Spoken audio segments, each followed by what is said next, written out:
Assalomu alaykum do'stlar. Kechlikinglar xayrli bo'lsin. Umoqlarim, sizlardan bir savol so'raya. Hayvonot dunyosida kimning umr cho'lpini ekanligini bilamsizlar? Meningcha, ba'zan do'stlar biladi, ba'zan do'stlar bilmaydi. Undaqda bugun biz birlikda bu umr cho'lpini bilan tanishib chiqaylik, ha? Adil Abdurahmon tag'a fanniy hikoyalaridan umr cho'lpini. Hayvonot dunyosida umr cho'lpini baholash faoliyati o'tkazilibdi.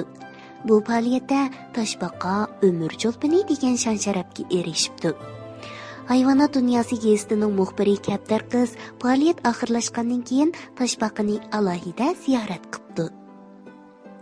Toshbaqa buva, uzun umr ko'rishingizda biror sir bormi, qandaq?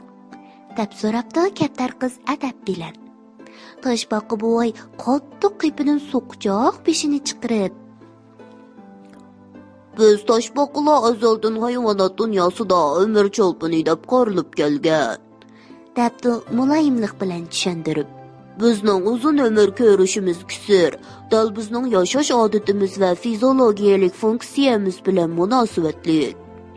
Toshbaqa buvay sal o'ylanib olgandan keyin gapini davomlashtiribdi.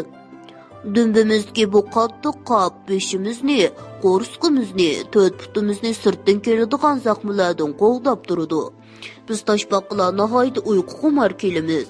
Yozdimi, qishdimi o'chak kirimiz.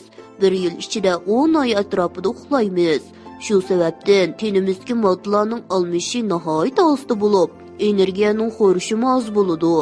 Buningdan boshqa, biz toshbaqalarning yurak iqtidorimi bir qadar kuchli. Bu bizning uzun umr ko'rishimizda muhim rol o'ynaydi.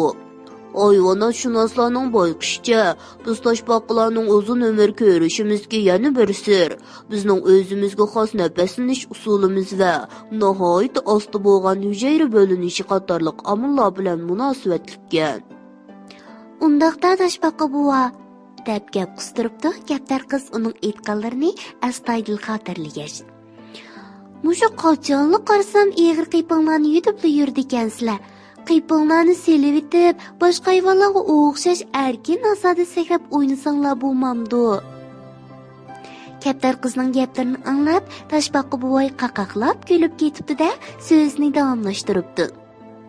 Biz toshbaqalarning harakati nihoyat osta, boshqa hayvonlarga o'xshash yugurib sakrayolmaymiz. Navoda kishandilarimizga yo'liqib qolsak, darhol qochib ketolmaymiz. Shunga kishandilarimizga yo'liqib qolgan aman darhol bosh va putlarimizni tugib, qattiq qipimizning ichiga kirib olib, o'zimizni qo'g'daymiz, debdi. Ha, amdi tushundim toshbaqa buva. O'zinglarni qo'g'dash uchun eg'ir qiypinglarni selib etmay yudib yurdi ekansizlar-da. Toshbaqa buvay Kaptar qizning javobidan mamnun bo'lib, beshini lang'ishitib qo'yibdi.